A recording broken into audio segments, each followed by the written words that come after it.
I had drove up from Bemidji to Grand Forks and then on to Warsaw to check on something for a 1959 class reunion. Never been here before, and I saw this building in the distance and couldn't figure out what it was. As I got closer, I realized it was the church, and then it came to me. As a kid, I heard many things about this beautiful church, and now I was seeing it for myself for the first time. I parked my truck across the street from the church and started taking pictures, and that's when Irene came out of her house, asked me if I wanted to take a tour inside. And I said, absolutely. And I realized then that I had to tell the story to the world about this beautiful church. And that's what this video is about.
As the lights came on, the splendor of the church became unveiled.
Irene, when I came up on the church here on the road, I saw it 1900.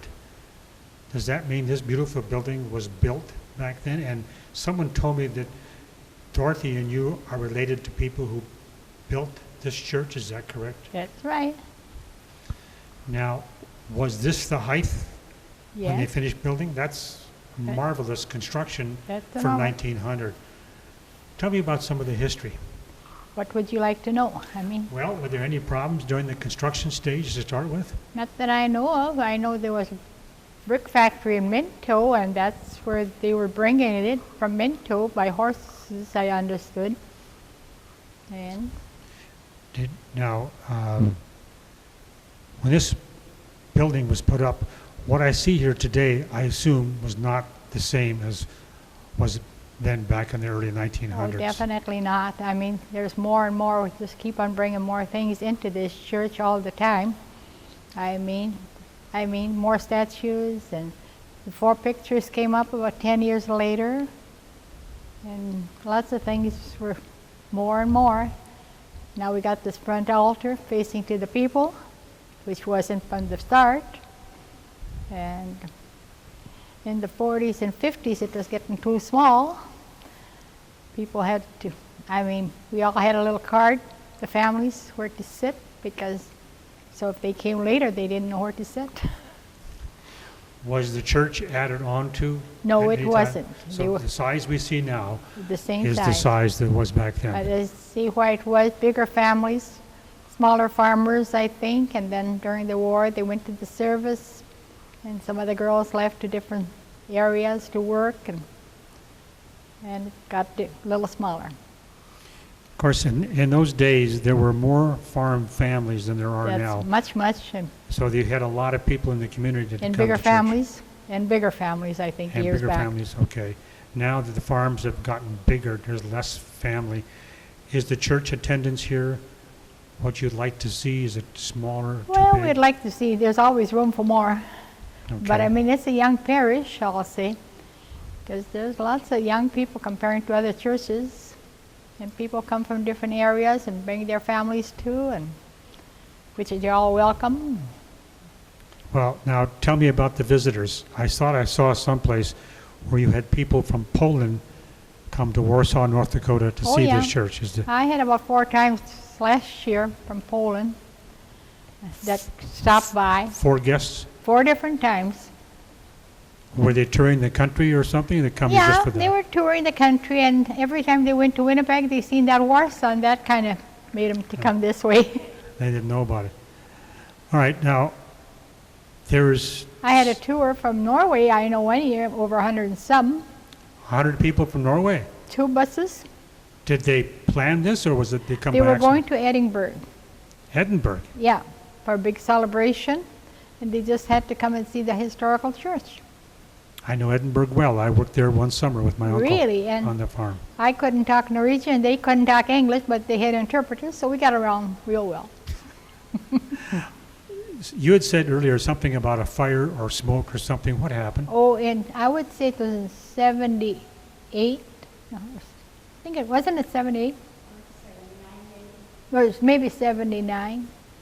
I think it was 78, in October of 78. Yeah, we had a smoke damage. And then, I know we heard on the radio, the Warsaw Church is on fire, so we all had to come to see what was going on. Well, it was more like a smoke damage, but at first we didn't know what was going on.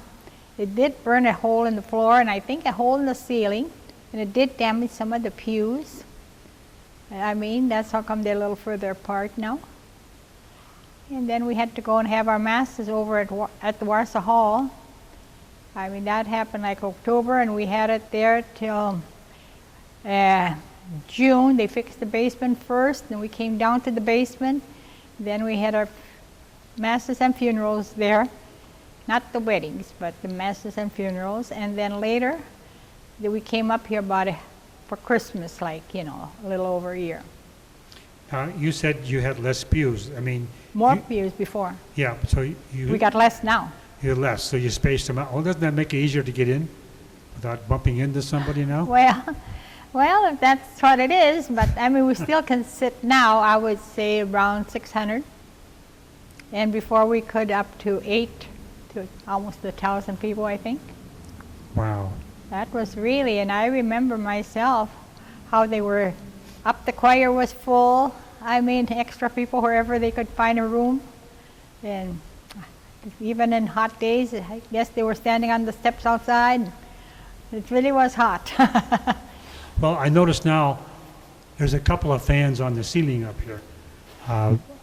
I can't imagine what this is like. What's your heat source here? Where do you get your heat from? Electricity, I think they heat now. There's no big furnace someplace. No, it's electric furnace, I think. Strictly electric now. Okay. I stopped in Crookston and talked to a friend of mine, John Vick, and I happened to mention I was coming to Warsaw. Okay. And his wife's name is Clarice. Clarice. Clarice. And she was a Barbeski Yep. of Sylvester and Florence. And she grew up here, so she knew all about the church, and she has a book on the history. Yep. Do you have a book on that same book then? Oh, we have quite a few in the cabinet, and I sell stuff in the cabinet, so you can see what you want. Well, we're going to see what we can talk to her about some of the history. Yeah, I think, I'm not saying we have them all, but we have quite a few yet. What else can you tell me about this church that I haven't thought to ask? Oh, well, there was a tornado here in '47, but it didn't do damage to the church, but it did kill a couple people, one guy here from the parish. And then there was a lady that it took her, out in the field. She was in the 90s and she survived. And the tornado lifted her up? Yep, it took her house and it took her on the rocking chair out in the field. She was in the rocking chair when the tornado picked the house up? Mm-hmm. And it took her out in about 1/8 of a mile. Did she get out of the house? No, she didn't get out of the house. It took her with that rocker when they took the house. Wow. When she survived. She said everybody didn't get right like I did. And the church didn't get damaged by wind damage and so forth? Not that time. Okay. What else should I know about the history of the church? What else? I mean, I know there was that, and lightning struck the steeple. I know the shingles were coming down. And then I think a couple was holding the posts, out in the ditch, and they were saved. So it was kind of thing, I suppose. They tell me that when you have a wedding here or a funeral here, that it's customary to have a very large meal downstairs to serve everybody. They do. Is that the custom, the Polish custom? Oh yeah. I mean, yeah, we have a nice luncheon. I heard you had roast beef and gravy and mashed potatoes. Not all exactly that. that. Not exactly. We have like a hot dish and salads maybe, and some ham or whatever. I'm going to see if Dorothy will come over here and talk to us too. Hang on a second.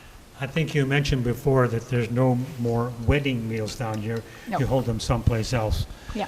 Dorothy and Irene, you said earlier, I thought, that your family was involved in building this church. Dorothy? Oh, well, my grandfather is one of the people that donated.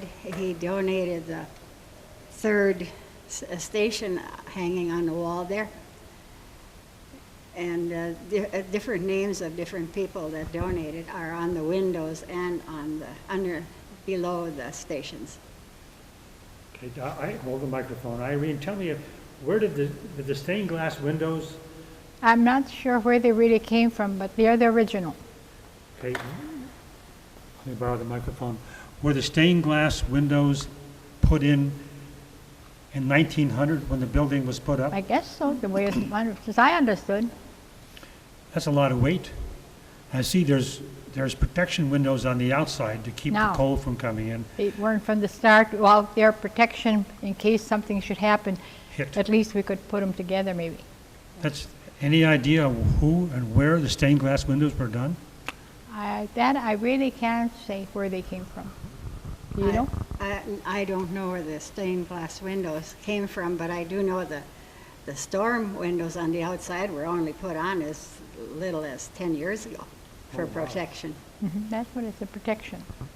The stained glass windows are famous. I hear about it all over the place. Well, I believe so. But you have no idea where they were made? I don't. I really couldn't say for sure. Okay. What am I missing about not knowing about the church history? You said your family helped build it?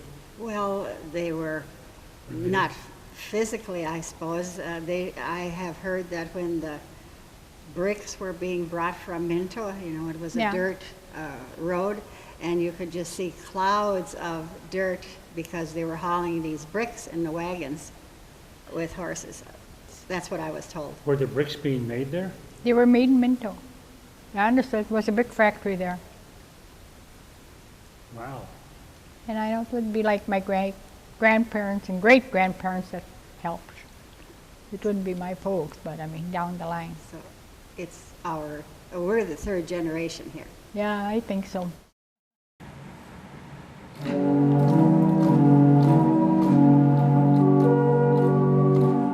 To the eastern townships of the county of Grand Forks, Dakota Territory came the Polish community concentrated around the village of Warsaw.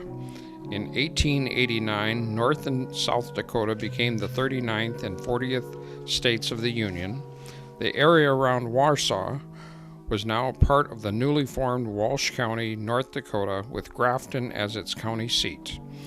Warsaw was a booming village as more families moved in. Soon they established their own Polish-speaking church, St Stanislaus Roman Catholic Church, and later a grade school and convent. At its zenith, over 400 families were members of the St Stanislaus parish. Today, maybe 50 families make up the congregation in a beautiful church that seats over 1,200 members. 1975 was the Diamond Jubilee of St Stanislaus, and a renovation of the church took place, restoring it to its grandeur of 1900. But a disastrous fire struck St Stanislaus October 19, 1978, causing damages established at $250,000. Undaunted, the parishioners are rebuilding their cathedral and plan to celebrate Christmas Mass in this restored church December 25th, 1979.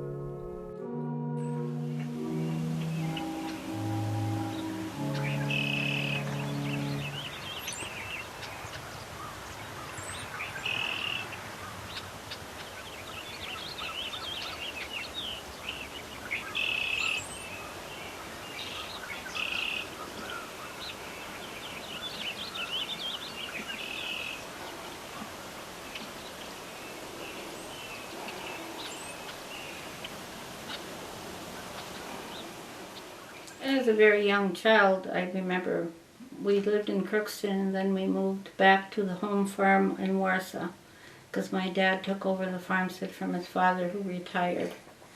So I was there through grade school and third grade and was part of the church because we received our first Holy Communion there. And then I went to the St. Anthony school that was run by the Sisters of the Resurrection, and so more or less my brothers, sisters, they all grew up there.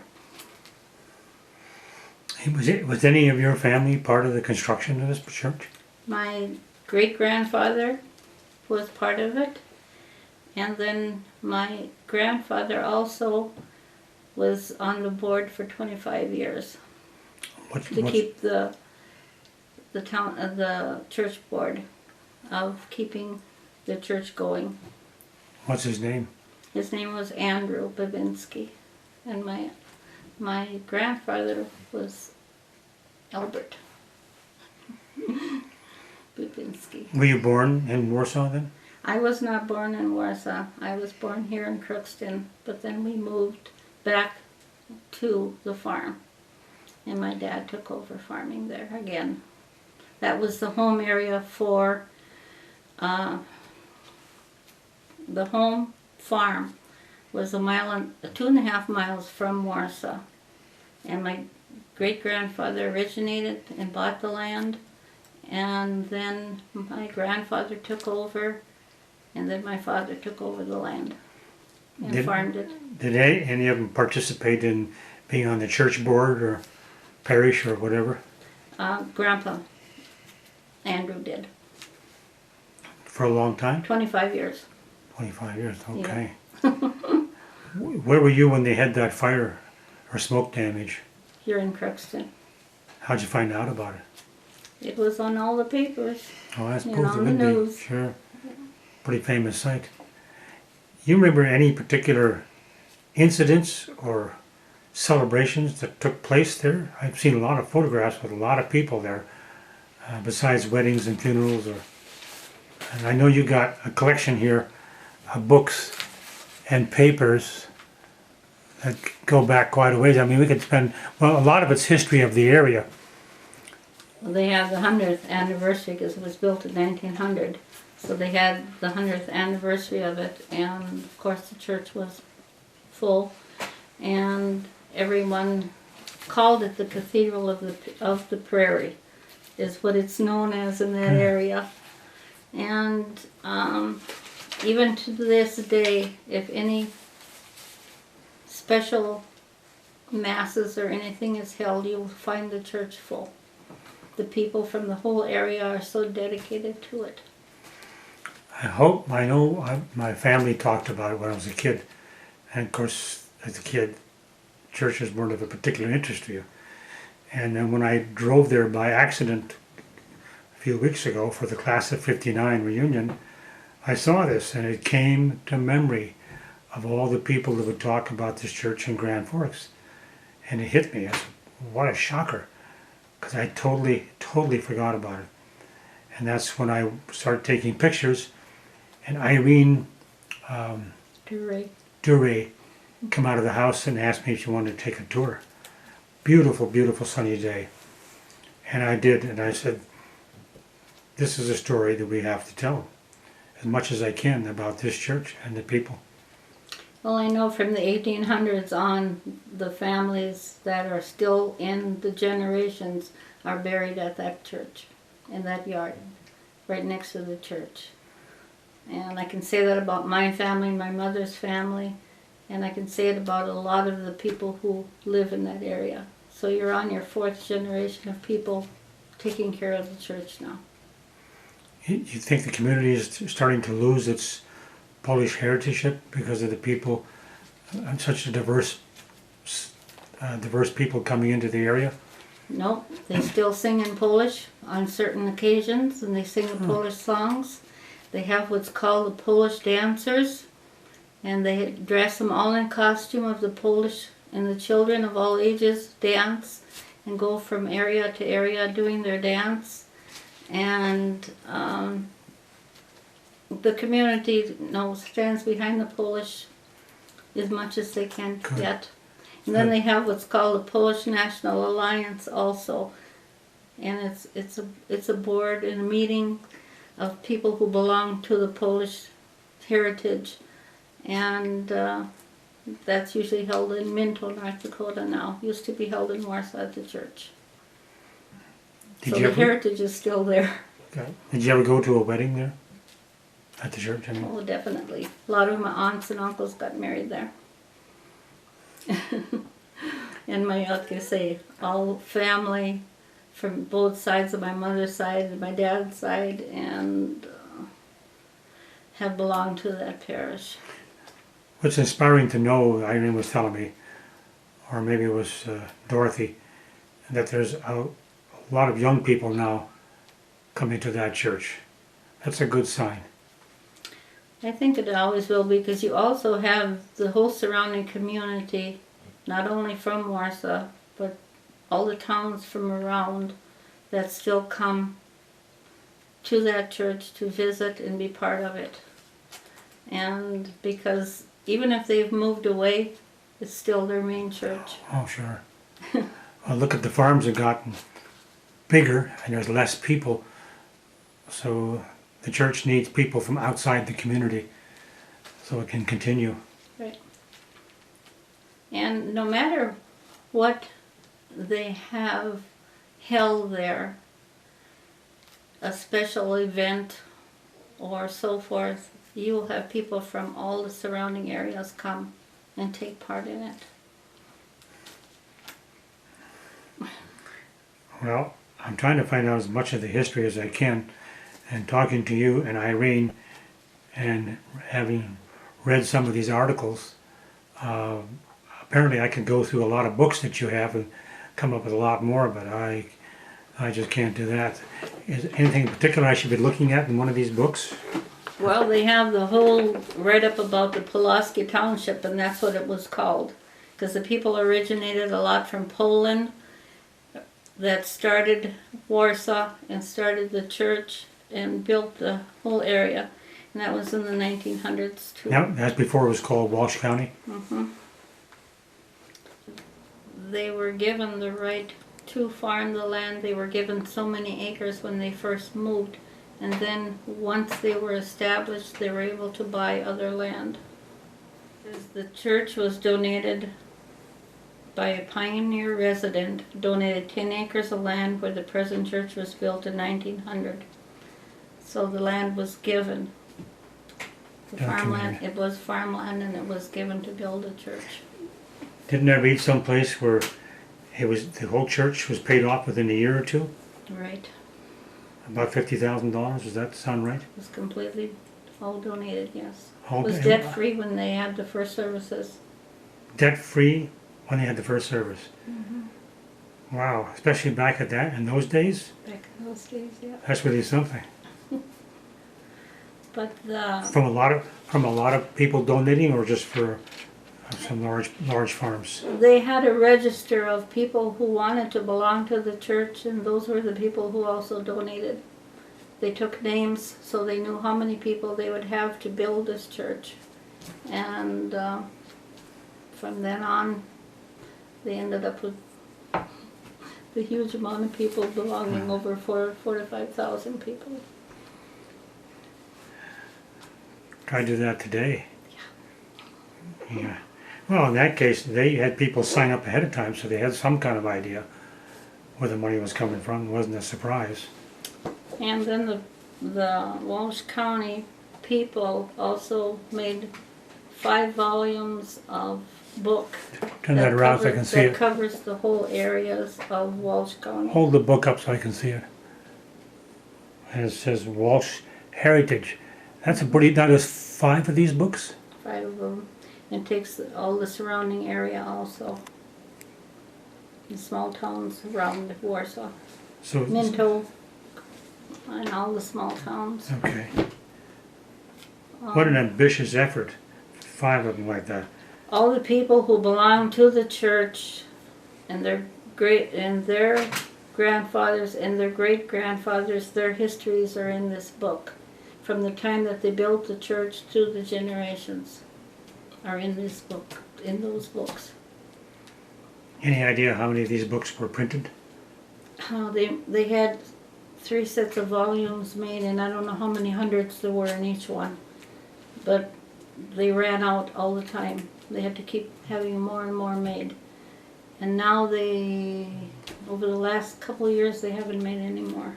Now when you say there's 5 books to the volume, and they made complete sets all the time. 5 Right. books each time. Wow. I wonder if any other counties have done something like that. Well, I mean, when a person looks through these books, having lived in the area, having known a lot of the people through the generations, like I knew a lot of my grandfather's people of that age, then my dad's age, and now in my age, their generation is now taking over and taking care of the church. So you've got, it's like my cousins and their families are the people that are making sure that the church continues on. So you're into the 3rd to 4th generation that are making sure St Stanislaus Church succeeds. Well, it seems to be working because people are still talking about it, and it's still pretty impressive to see. I tried to find out where the stained glass windows were made.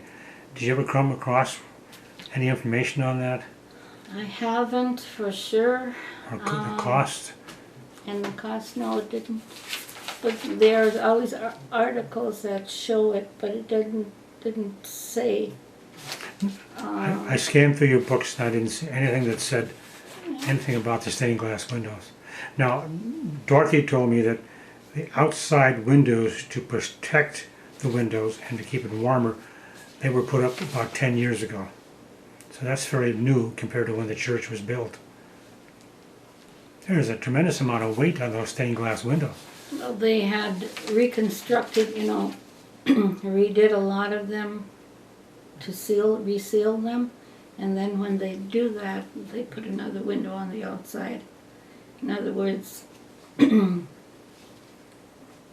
to protect them, like you say. They had to fix the stained glass windows in some places? A lot of them they had to.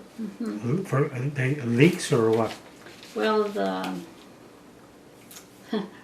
Solder, what holds it together like is lead or solder or lead, something yeah. like that. And they had a lot of them fixed, and then that's when they decided to put the outside windows on. When they fixed the windows, did they have to pull the whole window out or fix it in place?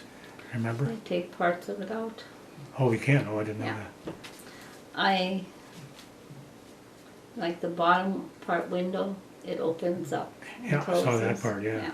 But when you start getting the upper 10 feet, that's got to be just one piece. I mean, many pieces, but one frame. I believe they did have people that came right to the church and did a lot of the work also. I'm trying to remember for sure, but because I remember seeing it when they had.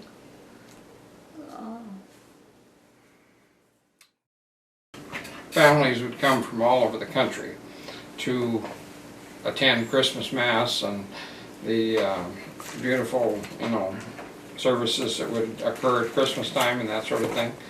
And I was kind of amazed at how, even if it was a half dozen or more kids of the family, they would bring all of their families home with them. So now all of a sudden you had 30, 40 people coming home for Christmas to each family. And the entire church was filled, front to back. And it was, you had to get there early so that you wouldn't be standing in the back, because it was standing room only. And I guess there's just a level of community that was built through the heritage of that church that is a bit hard to duplicate anywhere else, because it's real personal. When you belong to that church, it's forever.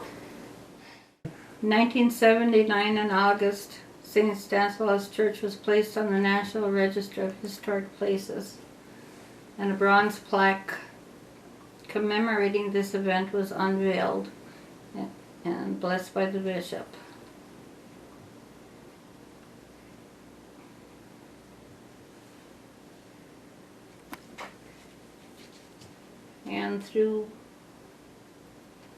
And like we were mentioning the fact of they used to hold, and they still do hold, Christmas Eve services where people from all the surrounding communities come to join in. And as a young girl, we used to all dress very beautifully and dress a lot of us in white, and we would be in the procession and be able to be part of the services also. Irene mentioned it's quite colorful at Christmas and Easter. Very beautiful. Yeah. And the same stable and crib set that I grew up looking at is still there. It's still there. Still there. Huh. They preserved so much. And then when you go downstairs of the church, all the priests, whoever were part of the parish, are all pictured in the era of which they were there also. And I can see pictures when I was in 3rd grade and going to the school across from the church. There's pictures of our classes and communion classes on the walls. So they still dedicate to every era of the parish and a lot of their pictures. And that's why these books are so important, because it goes through all the era of everyone. It's preserving the future of St Stanislaus, and anyone can donate to it. And it just tells a little bit of the history of it. And then they hold benefits also to continue this trust. And This is the foundation to keep the building in good condition and so forth. It says having the trust earnings will help keep it alive for future generations. True. And then the president's St Stanislaus Preservation Trust is is his name, and it's my cousin, Gary. That's your cousin. He's in charge of the trust? Right. Yeah, he, No, but there's a group of dedicated families that are all part of this trust that have helped set this up to establish the financial structure so that long-term this church will be able to meet their ongoing costs and keep the doors open and, you know, keep everything running. In addition to the issues of maintenance and upkeep and that sort of thing, but just Yeah. even to help meet the day-to-day or the weekly costs of keeping the building going. 1912 is the year that the murals and the painting was done in the church. The same decorative patterns and colors still adorn the walls and the ceiling. The 4 oil paintings and the ceiling murals are the originals, as is the general artistic pattern throughout the church. It was done by associated artists.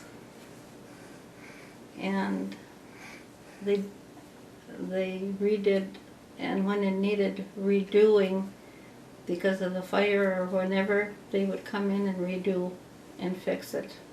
The Stations of the Cross were put into the same era, the 1912. And the pipe organ was put in 1925, the original one.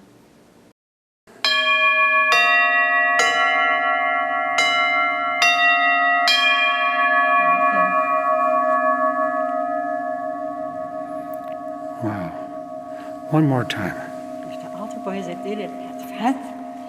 You can't do it that fast.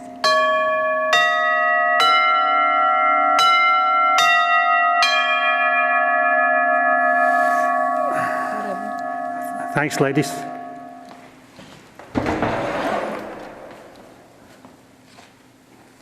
What is it? Usually I put, Baptismal fountain? get all the oil stuff here ready, organized, And that's put strict. water here. That's just for baptism?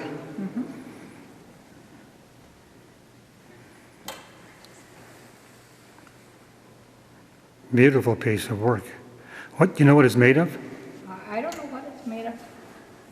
It's Marble? Same thing. Kind of to match the pulpit, I suppose, whatever it is. Well, yes, we have a lot of young couples that bring their children here, and if the babies cry, it doesn't matter because it's a big church and it can absorb the sound. Well, it's hard to talk here with the echo, though, isn't it? It's really pretty around Christmas and Easter time here. It's what? It's very pretty around Christmas and Easter. Well, maybe I better come back. You better, because then we have all them gold laces and all that. And then for Christmas, there's a nice crib in front, and Easter, there's another altar on top and on the bottom. Wow. So there's really, I would say, those are pretty times A lot of year. Christmas decorations then. Huh? A lot of Christmas Oh, decorations. very much so. There's pictures down in the basement, what they look like. Well, we have the nativity set stands over there, and it's quite large statues. Because see, this is a big parish, we have to have quite big something, this little wouldn't work. No, I would say this is about the nicest crib I've seen any place, don't you think? I don't know, I never get to go anyplace Oh, because I don't play you the go? organ. I've seen at St. Michael's and I've seen all over. I don't get to go anyplace because I have to be here Oh, no, playing no, the I organ. think, but you know, Christmas things are up for a while, not only yeah. Christmas time. First place, they wouldn't say, we don't need that big of a church in first place, and why would they build it up in the ceiling? Then we had that new carpet, that flooring in the 80s, what was it? 19, well, The new marble floor in the Yeah. sanctuary was just put in a few years ago. It used to be carpeted. mhm.